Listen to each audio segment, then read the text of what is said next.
আসসালামু আলাইকুম সবাইকে। সবাই কেমন আছেন? আশা করি সবাই ভালো আছেন এবং সুস্থ আছেন। তো আজকে আমরা কোথায় যাচ্ছি? আজকে আমরা যাচ্ছি মাওয়াতে। কেন যাচ্ছি? ইলিশ খাইতে এবং ঘুরতে মাওয়াতে। এখন বর্ষাকাল চলতেছে অবশ্যই। আর পদ্মা নদীতে ভরপুর পানি থাকবে এবং সেখানে ঘুরবো সে আশায় মাওয়া যাচ্ছি এবং পাশাপাশি সেখানে ঘোরাঘুরির পর ইলিশ খাবো। তো এর আগে আমি গেছিলাম মানে ২ বার ৩ বারের মতো মাওয়াতে গেছিলাম। তখন আমি আসলে এরকম ব্লগ-টগ কিছু করি নাই। যার কারণে আপনাদেরকে এর আগে কোনো ব্লগ ভিডিও আমার চ্যানেলে আসে নাই। মাওয়া এক্সপ্রেসওয়ে অথবা মাওয়া ঘাটের। তো এবার চিন্তা করছি যেহেতু সেখানে যাচ্ছি আপনাদেরকে সবকিছু ঘুরে দেখাই। তো চলুন আমাদের সাথে। আর আমরা এখন বর্তমানে অবস্থান করছি ঢাকা টু মাওয়া এক্সপ্রেসওয়ে, যেটা অন্যতম সুন্দর একটা এক্সপ্রেসওয়ে, 4 লেন। তো এইখান দিয়ে মানে এই রাস্তা দিয়ে মাওয়া ঘাট হয়ে পদ্মা সেতুর উপর দিয়ে ফরিদপুর, ভাঙ্গা, শরীয়তপুর আর বিভিন্ন জেলায়, উপজেলায় যাওয়া যায়। তো এই রাস্তাটা বাংলাদেশের মধ্যে আসলে অন্যতম একটা ব্যস্ততম সড়ক এবং খুব সুন্দর। আশেপাশের পরিবেশ এবং রাস্তাটা আসলেই খুব চোখ জুড়ানোর মতো একটা রাস্তা। তো আমরা এই মাওয়া ঘাটের টোল প্রদান করতেছি এবং সেখানে মাওয়া ঘাটের উদ্দেশ্যে রওনা হচ্ছি। আর যেতে, যেতে আপনাদেরকে আমি একটু এক্সপ্রেসওয়ের সৌন্দর্যটা দেখাতে চাই একটু। চলুন।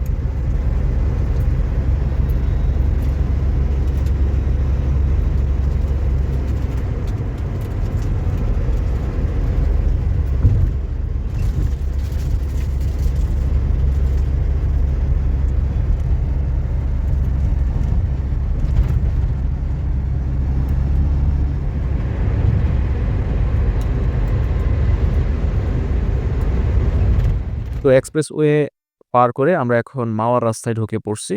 আর এইগুলো হচ্ছে পদ্মা সেতুর লেন, যেগুলো হচ্ছে একটা আপ আরেকটা হচ্ছে ডাউন। আর নিচেরটা যেটা দেখতেছেন সেটা হচ্ছে ট্রেন আসা যাওয়ার করার লেন। তো অবশেষে আমরা মাওয়া ঘাটের কাছাকাছি এসে পৌঁছেছি এবং এটা হচ্ছে ইলিশ প্রজেক্ট হিলসা, যেটা হচ্ছে একটা অন্যতম একটা নামকরা রেস্টুরেন্ট মাওয়া ঘাটের মধ্যে। অ্যান্ড এটা অনেক এক্সপেন্সিভ একটা রেস্টুরেন্ট। তো এটা হচ্ছে মাওয়া ঘাটের ১ম কয়েকটা সারি ধরা রেস্টুরেন্ট। আমরা এখানে আজকে যাব না। এর আগে অনেকবার এখানে খেয়েছি আর ঘুরেছি এখানে। তো আমাদের আজকে প্ল্যান হলো মাওয়া ঘাটের পদ্মা নদীর পাড়ে সেখানে ঘোরা এবং ওইখানে গিয়ে ইলিশ কেনা এবং খাওয়া। তো পুরো ভিডিও জুড়ে আমাদের সাথে থাকুন। আমরা কি করছি, কি দেখাচ্ছি সবকিছু চোখ রাখুন। Welcome to the Mawa.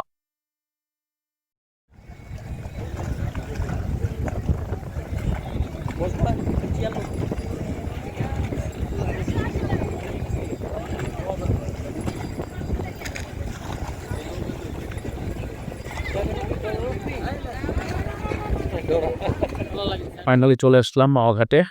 তো আপনাদেরকে একটু দেখাই ভিউটা মাওয়া ঘাটের। মানে আজকে মোটামুটি ভালোই ভিড় আছে এবং হচ্ছে ওয়েদারটা অনেক সুন্দর। যার কারণে ঘুরে হয়তো বা মজা পাওয়া যাবে আজকে। এই যে এই হচ্ছে আকাশের ভিউটা দেখছেন, একটু আপনারা যদি খেয়াল করেন মানে একদম অ্যামেজিং। আর নদীতে পানিও অনেক বেশি এখন মনে হচ্ছে। দেখেন অনেকটা সে একদম থই, থই পদ্মা নদী, একবারে চোখ জুড়ানোর মতো দৃশ্য। তো পদ্মা নদীর পাশে এ ধরনের কয়েকগুলা বসার মতো সিট পাওয়া যায় কক্সবাজারের মতো। তারা ঘন্টা হিসেবে এখানে ভাড়া দিয়ে থাকে, ঘন্টা প্রতি ৫০ টাকা।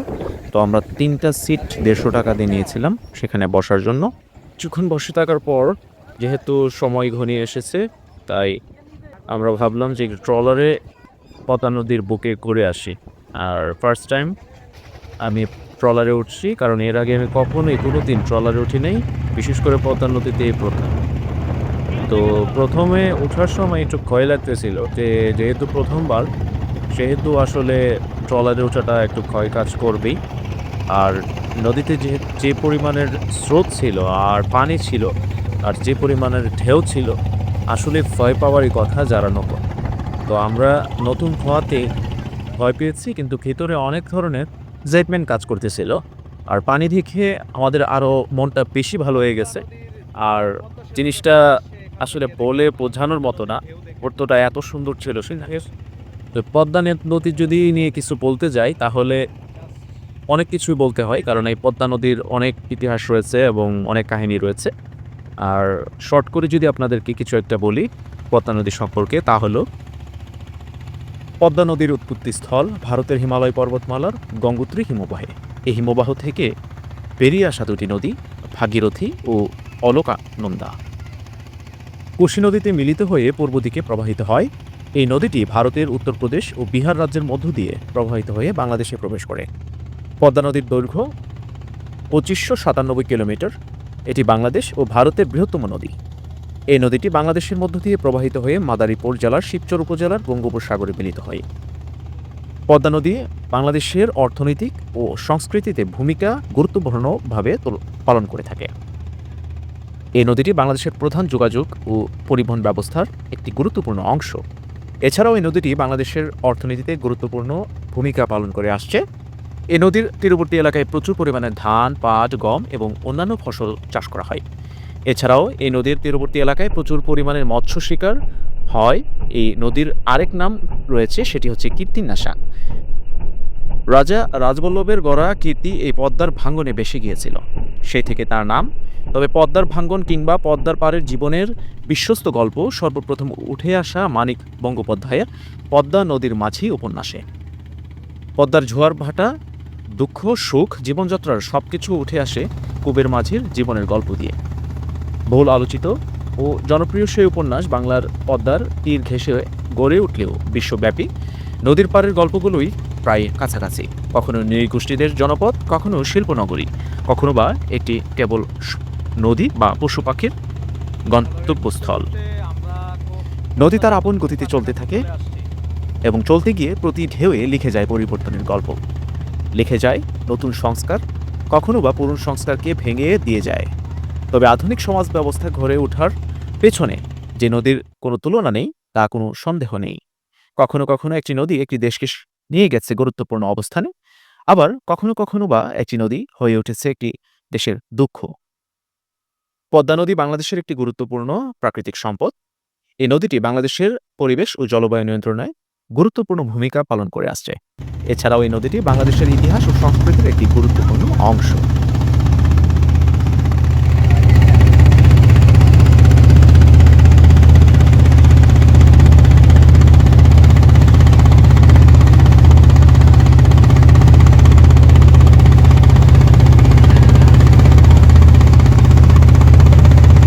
খুব কাছ থেকে পদ্মা সেতু, মানে একদম কাছ থেকে পদ্মা সেতু, ট্রলারের নদীর পদ্মা নদীর বুক থেকে পদ্মা সেতু দেখা যাচ্ছে একদম। এই দেখেন, আর আকাশটা অনেক মেঘলা, হয়তোবা বৃষ্টি নামতে পারে কিছুক্ষণের মধ্যেই।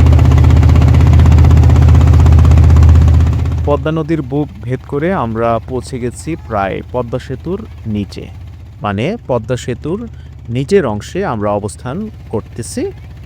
আপনাদেরকে যদি আমি একটু ঘুরে দেখাই, বিষয়টা আসলে অনেক আনন্দদায়ক আমার জন্য অ্যাটলিস্ট।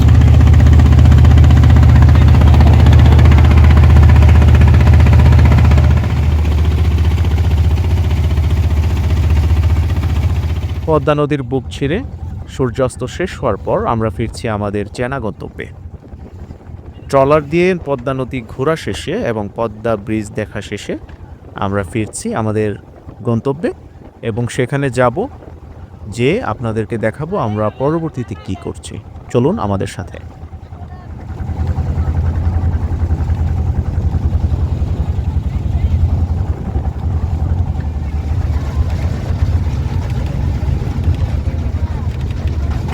এসে বিকেলবেলা আমাদের ট্রলার ঘোরা শেষ, ট্রলারে পদ্মা নদী দেখছি, আপনাদেরকে দেখাইছি এখন। তো এখন ঠিক বাজে প্রায় 6:30। তো আমরা এখানে বসছি, চাটা খাবো, হালকা পাতলা নাস্তা করব, তারপর আমরা এখানে রাতের ডিনার করে একবারে বাসায় ফিরবো। তো এখানে আমাদের কি কি আছে সেগুলো আমরা একটু ঘুরে দেখবো এবং আপনাদেরকে, এখানে গাড়ির একটা বিশাল পার্কিং রয়েছে এবং এই জায়গায় অনেকগুলো হোটেল আপনারা পেয়ে যাবেন, এই যে এই সাইডে। আর এখন বিকালবেলা যেহেতু মানুষের আনাগোনা একটু বাড়তেছে আস্তে আস্তে, যত রাত হবে, যত সন্ধ্যা হয়ে আসবে ততই মানে এখানের ভিড় এবং মানুষ আরো বেশি আসতে থাকবে গভীর রাত পর্যন্ত।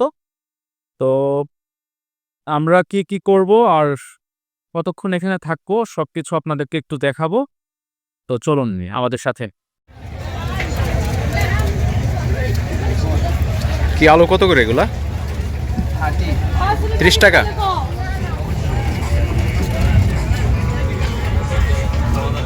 এখানে সন্ধ্যা হওয়ার সাথে সাথে এই মাওয়া ঘাটে সবকিছু বসতে শুরু করে। এখানে অনেক ধরনের স্ট্রিট ফুড পেয়ে যাবেন আপনারা এবং অনেক ধরনের ঘর সাজানো এবং বাচ্চাদের খেলনা থেকে শুরু করে অনেক ধরনের খাবার আইটেম সেখানে বসে থাকে। তো এখানে আসলে আপনারা একদিকে অনেক আনন্দিতও হবেন, আবার অন্যদিকে পেট ভর্তি খেয়েও যেতে পারবেন। আর বিনোদনের জন্য এখানে একটা পার্কের ব্যবস্থা করা হচ্ছে এবং এখানে অনেক ধরনের রাইড দেওয়া হয়েছে সবাইকে বিনোদন দেওয়ার জন্য। আর আস্তে, আস্তে দোকানগুলো খুলতেছে যেহেতু সন্ধ্যা হয়ে আসছে আর জমজমাট হয়ে যায় মাওয়াতে সন্ধ্যার পর সারারাত পর্যন্ত। মানে ৫টা-৬টা থেকে শুরু হয়, প্রায় সারারাত পর্যন্ত জমজমাট থাকে এই জায়গাটা।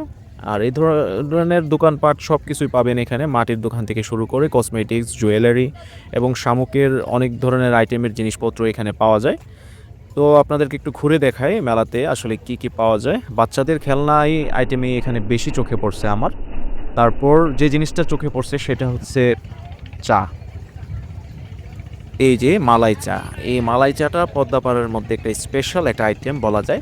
এখানে অনেক ধরনের মালাই চা এবং বিভিন্ন ধরনের চা পাওয়া যায় যেগুলো আসলেই অনেক মজার হয়ে থাকে।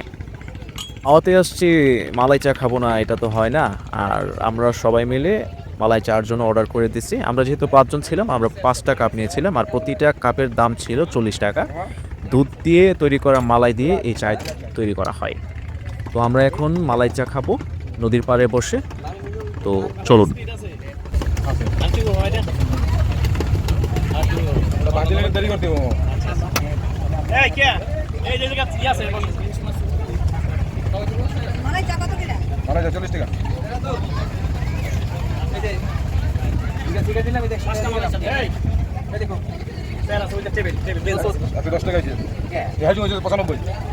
পঁচানব্বই আর 15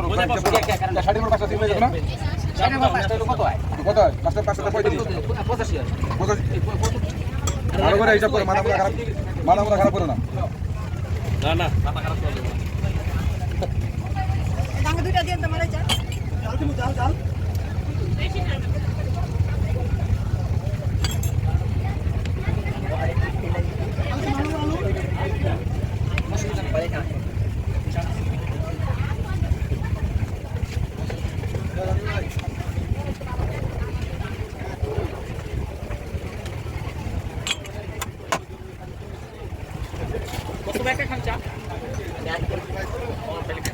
ফাইনালি আমার হাতে সেই মালাই চা এসে পড়েছে, সেই ঐতিহ্যবাহী মাওয়া ঘাটের মালাই চা। চলুন চা খেতে খেতে আর নদীর দৃশ্য দেখতে দেখতে ভিডিওটা শেষ করি। তো আজকে মাওয়া ঘাটের প্রথম পর্বে আপনাদেরকে দেখিয়েছি মাওয়া ঘাটের পরিবেশ এবং পদ্মা নদীর উত্তাল ঢেউ এবং পদ্মা নদীতে কীভাবে আমরা গেছি সব কিছু আপনাদেরকে বিস্তারিতভাবে দেখিয়েছি। তো এই ভিডিওটার দ্বিতীয় পার্ট কিছুদিন পরে আসছে। তো সেখানে আপনাদেরকে আমি দেখাবো মাওয়া ঘাটের রাতের পরিবেশ, সেখানে কি খেয়েছি সব কিছু।